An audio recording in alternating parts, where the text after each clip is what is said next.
नित्यं ध्यायन्ति योगिनः कामदं मोक्षदं चैव ओंकाराय नमो नमः। ओंकाराय नमो नमः। ओंकाराय नमो नमः। मैं योग गुरु रामलखन शुक्ल आज मैं आप सबको योग प्राणायाम और कुछ सूक्ष्म व्यायाम के बारे में बताने की कोशिश कर रहा हूँ। इसे अधिक उम्र वाले या कम उम्र वाले कमजोर व्यक्ति भी कर सकते हैं। सबसे पहले भस्त्रिका प्राणायाम कर रहे हैं। इस प्राणायाम के करने से ही पूरा रेस्पिरेटरी सिस्टम आपका ठीक हो जाएगा। गहरी लंबी सांस लेना है और छोड़ना है। 5 मिनट कम से कम जरूर करना चाहिए। एक स्वस्थ व्यक्ति को 10 मिनट अनुलोम विलोम, 10 मिनट कपालभाति और 5 मिनट भस्त्रिका प्राणायाम, ये 3 प्राणायाम अवश्य करने चाहिए। भस्त्रिका प्राणायाम में गहरी लंबी सांस भरनी है और छोड़नी है।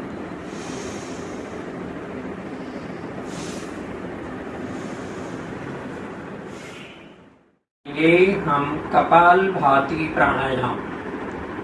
कपालभाति के करने से आपका पूरा शरीर स्वस्थ रहता है। ऑटो मोड पे आपकी ये शरीर चली जाती है। बहुत कुछ आपके शरीर में स्वस्थ होने से आपके एंजाइम सब हार्मोन्स अच्छी तरह से बनने लगेंगे, जिससे पूरा शरीर आपका स्वस्थ रहेगा। भस्त्रिका प्राणायाम में निरंतरता के साथ सांसों को सिर्फ छोड़ते जाना है, छोड़ते जाना है। दोनों हाथ ज्ञान मुद्रा में, कमर गर्दन को सीधा रखेंगे। कपालभाति प्राणायाम के करने से 99% आपका डाइजेशन सिस्टम के जितने भी अंग हैं, उनसे संबंधित जितनी भी व्याधियां हैं, वो सभी प्रायः दूर हो जाती हैं। ऐसा आज मॉडर्न मेडिकल साइंस भी इसे मानने लगा है। अब करते हैं कपालभाति प्राणायाम। इसे एक स्वस्थ व्यक्ति को कम से कम 10 मिनट जरूर करना चाहिए और किसी भी तरह की गंभीर बीमारियों में हम इसे आधा घंटा भी करवाते हैं। कमजोर व्यक्ति, अधिक उम्र वाले व्यक्ति बीच बीच में आराम करके आधा घंटा कर सकते हैं। 5 मिनट करने के बाद कुछ सूक्ष्म व्यायाम कर लिया या बहुत थक गए हैं तो आराम कर लें और उसके बाद कपालभाति फिर से शुरू कर सकते हैं। अब इसमें सांसों को निरंतरता के साथ छोड़ते जाना है, छोड़ते जाना है। मैं करके दिखा रहा हूं, ध्यान देंगे आप लोग।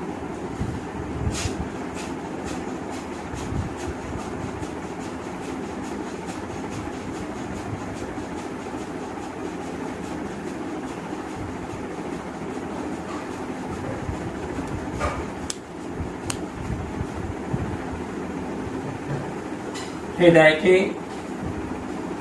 पेशेंट, हाई ब्लड प्रेशर के पेशेंट्स धीरे धीरे करेंगे और जो स्वस्थ व्यक्ति हैं वो तेजी से कर सकते हैं।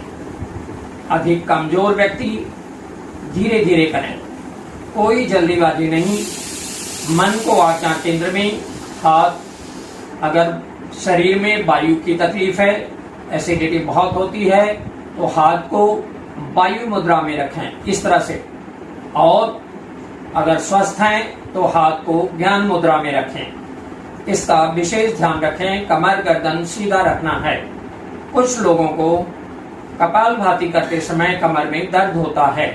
उसका कारण यह है कि बहुत तेजी से करने वाले थोड़ी देर में थक जाते हैं और कमर में दर्द होता है, तो फिर वो कमर को अपने इस तरह से बेंड कर देते हैं, जिससे उनके कमर के अंदर गैप बनते हैं और उसमें वायु भरती है और आपको फिर वो दर्द देना शुरू हो जाता है। सूक्ष्म बहुत सारी ऐसी चीजें हैं। अब करेंगे अनुलोम विलोम प्राणायाम। कमर गर्दन सीधी, हाथ ज्ञान मुद्रा में, दाहिने हाथ से दाएं नाक को अंगूठे से बंद करके बाएं नाक से सांस भरना है। गहरी लंबी सांस भरते हैं पूरे डायाफ्राम में अच्छी तरह से, और फिर बाएं नाक को इस तरह से बंद करके दाहिने से छोड़ देना है।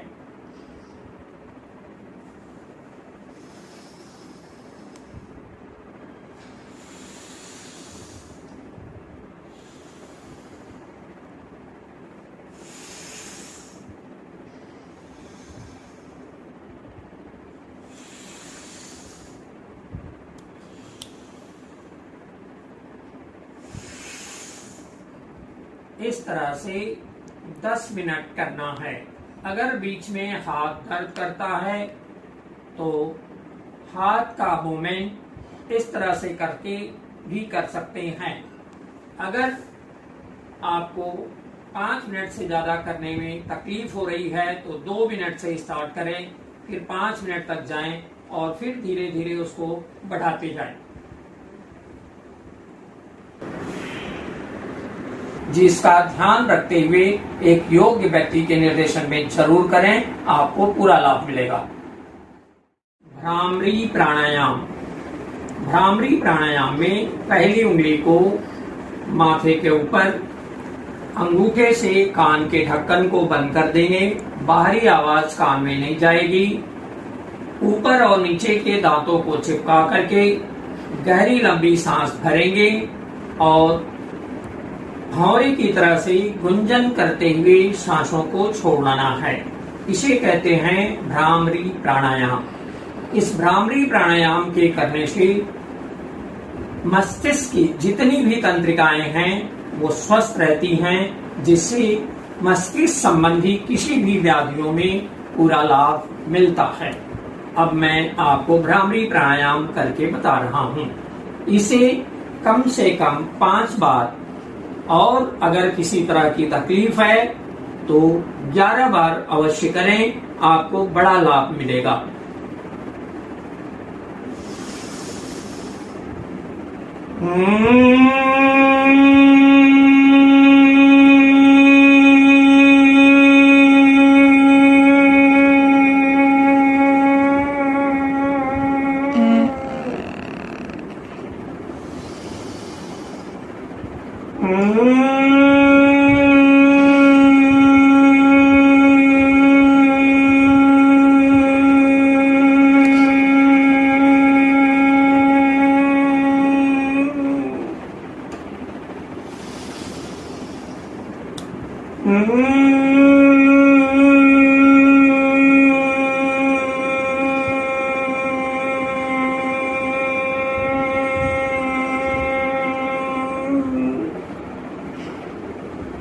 भ्रामरी प्राणायाम करने के बाद दोनों हाथ ज्ञान मुद्रा में, कमर गर्दन सीधी, आंखें बंद रहेगी।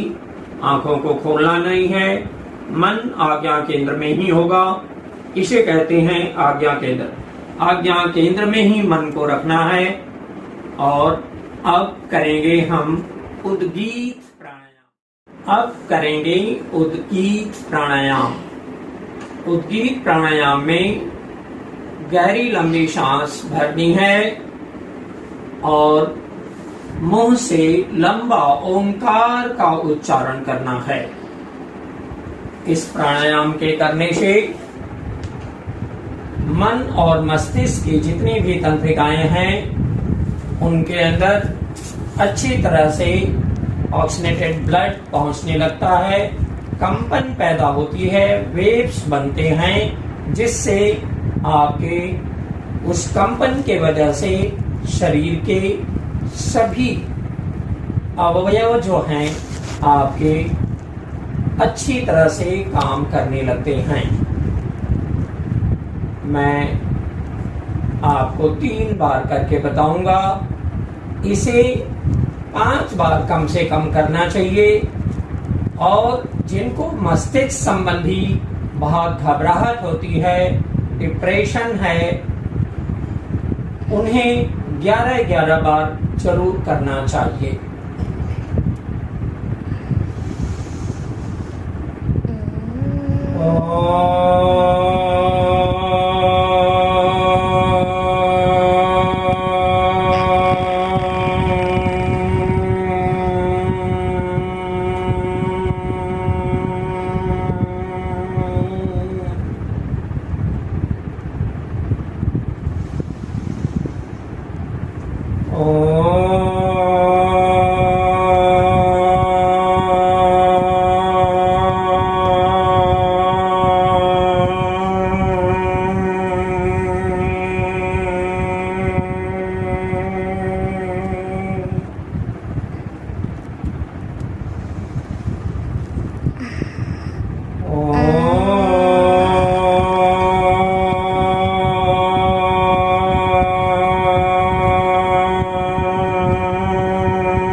यह दोनों प्राणायाम सीधे हम लोग यौगिक जॉगिंग,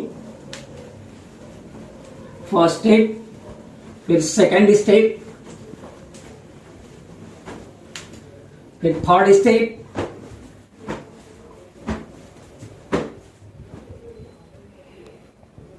कुछ सूक्ष्म व्यायाम बैठ करके करने वाले हैं, जो कि हर व्यक्ति कर सकता है।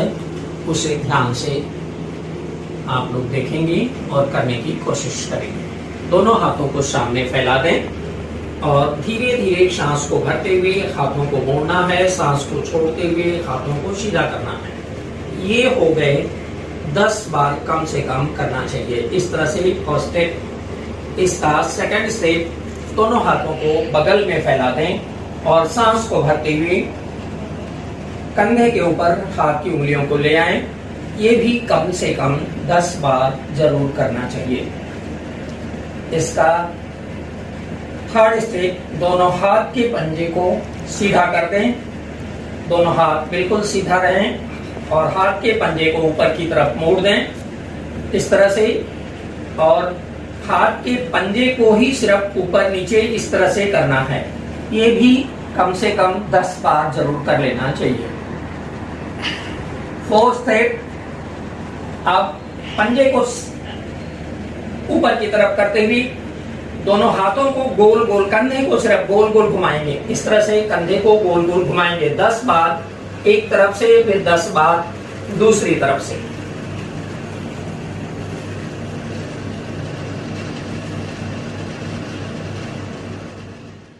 दोनों हाथों को सामने की तरफ फैलाएं, मुट्ठियों को बंद करें और खोलें।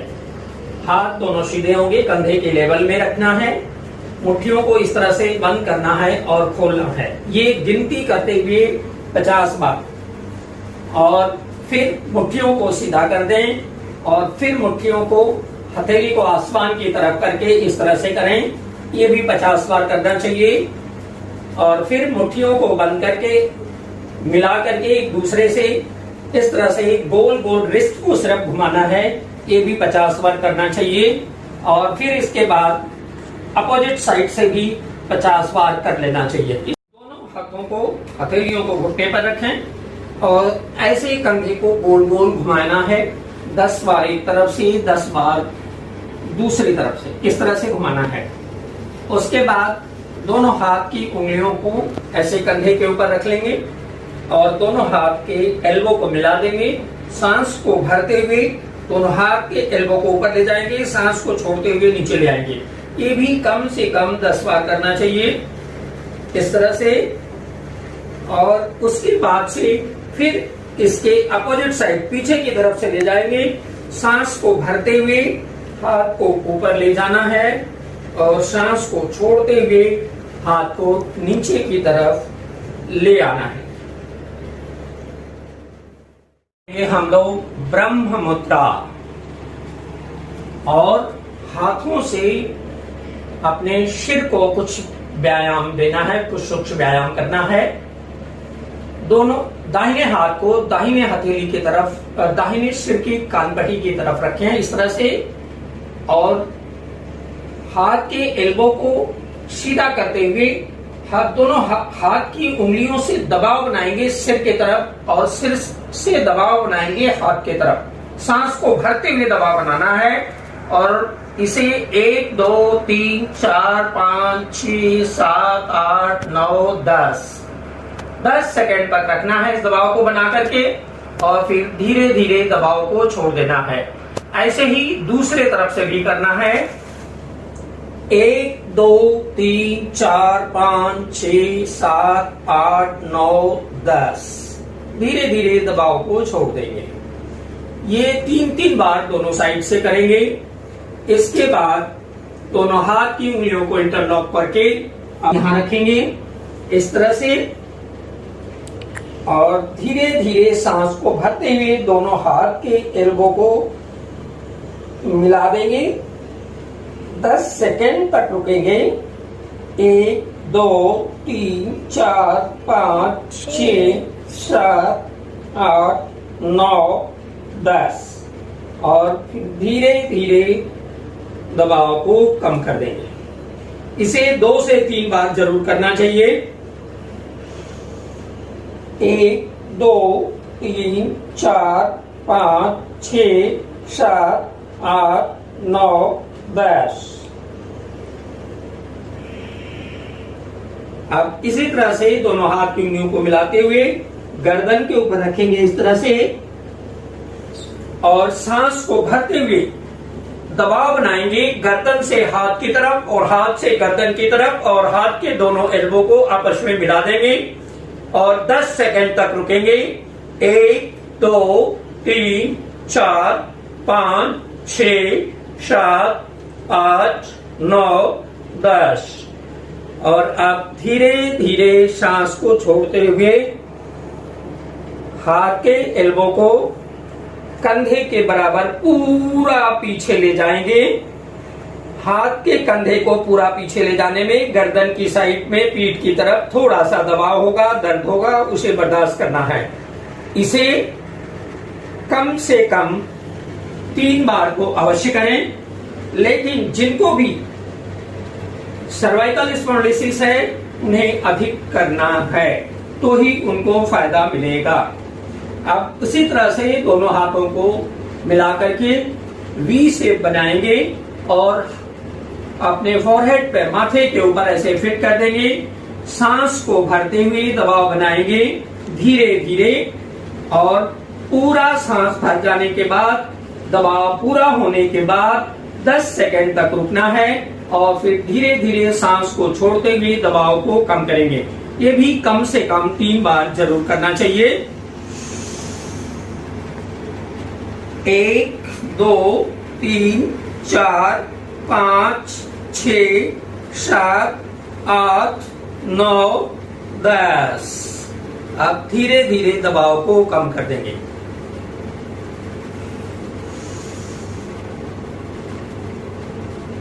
1 2 3 4 5 6 7 8 9 10। ब्रह्म मुद्रा करेंगे हम। सांस को भरते हुए कमर गर्दन को सीधा रखते हुए धीरे धीरे गर्दन को सांस को भरते हुए दाहिने तरफ धीरे धीरे ले जाएंगे, पूरा जितना ले जा सकते हैं पूरा पीछे ले जाएंगे। और जब पूरा पीछे पहुंच जाते हैं तो वहां जाकर के 10 सेकंड तक रुकना है। 1 2 3 4 5 6 7 8 9 10। अब धीरे धीरे सांस को छोड़ते हुए सामने की तरफ आ जाएंगे। इसी तरह से अब दूसरे तरफ भी जाना है।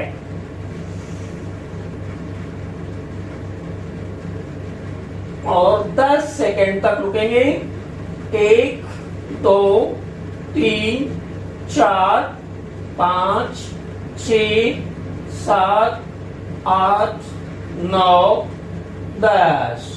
अब धीरे धीरे सांस को छोड़ते हुए सामने की तरफ आ जाएंगे। यह क्रिया 3-3 बार दोनों साइड से करेंगे। अब इसका सेकंड स्टेप आपको बता रहे हैं जो करना है। कमर गर्दन बिल्कुल सीधे बैठते समय और सांस को भरते हुए गर्दन को अपने कंधे से लगाना है। धीरे धीरे सांस को भरते हुए गर्दन को धीरे धीरे कंधे की तरफ ले जाएं, इस तरह से। और जब कंधे से टच हो जाएगा तो 10 सेकंड तक रुकना है। 1 2 3 4 5 6 7 8 9 10। और धीरे धीरे सांस को लेते हुए गर्दन को सीधा कर लेंगे। इसी तरह से आप दूसरी साइड से करेंगे। 1 2 3 4 5 6 7 8 9 10। से दोनों तरफ कम से कम 3-3 बार करना चाहिए। जिनको सर्वाइकल स्पॉन्डिलोसिस है, माइग्रेन है, डिप्रेशन है, वर्टिगो है, उनको अधिक संख्या में ये सारे सूक्ष्म व्यायाम जो गर्दन के बताए गए हैं ब्रह्म मुद्रा के साथ उन्हें अवश्य करना चाहिए। इससे माइग्रेन, डिप्रेशन, यहाँ तक कि अल्जाइमर, डिमेंशिया में भी, पार्किंसंस में भी अद्भुत लाभ होता हुआ पाया गया है। इसका एक दूसरा स्टेप है, सांस को भरते हुए गर्दन को अब पीछे की तरफ ले जाना है और दबाव बना करके रखना है। इस तरह से ध्यान से देखें। 10 सेकंड तक नीचे रुकेंगे। 1 2 3 4 5 6 7 8 9 10। फिर धीरे धीरे सांस को लेते हुए गर्दन को सीधा कर लेंगे। ये भी कम से कम 3 बार अवश्य करें। उसके बाद गर्दन को बड़ा सा सर्कल बनाना है। आंख को बंद करके ही सर्कल बनाना है। ये 5 से 10 बार एक तरफ से और 5 बार दूसरी तरफ से गर्दन से सर्कल बनाना चाहिए। हमने पहले बाएं तरफ से घुमाया था, अब हम दाहिने के तरफ से घुमा रहे हैं। इस तरह से खूब बड़ा सा सर्कल बनाना है। ये 5-5 बार कम से कम दोनों तरफ से करें, बड़ा सा सर्कल। और ये 5 बार एक तरफ से घुमाने के बाद थोड़ा रुक जाना चाहिए, फिर दूसरी तरफ से 5 बार घुमाना चाहिए। अब इसके बाद इसका सेकंड स्टेप, छोटा सर्कल बनाना है। गर्दन को ढीला छोड़ देंगे और ऊपर सर्कल बनाना है। गर्दन को ढीला छोड़ने से गर्दन पूरा गोल गोल घूम जाएगी। इस तरह से ये भी कम से कम 5 बार एक तरफ से, 5 बार दूसरी तरफ से। अभी हमने बाएं तरफ से घुमाना शुरू किया था, अब हम दाहिने तरफ से घुमा रहे हैं। देख लीजिए, अच्छी तरह से इसकी प्रैक्टिस करेंगे तो सर्वाइकल स्पॉन्डिलोसिस में जबरदस्त लाभ होता है। कॉलर पहनना 10 दिनों में बंद हो जाएगा, ये हमारी गारंटी है। Parkinson, Alzheimer, dementia, migraine, vertigo, इस सब में अद्भुत लाभ मिलता है इस ब्रह्म मुद्रा और इस सूक्ष्म व्यायाम के करने से।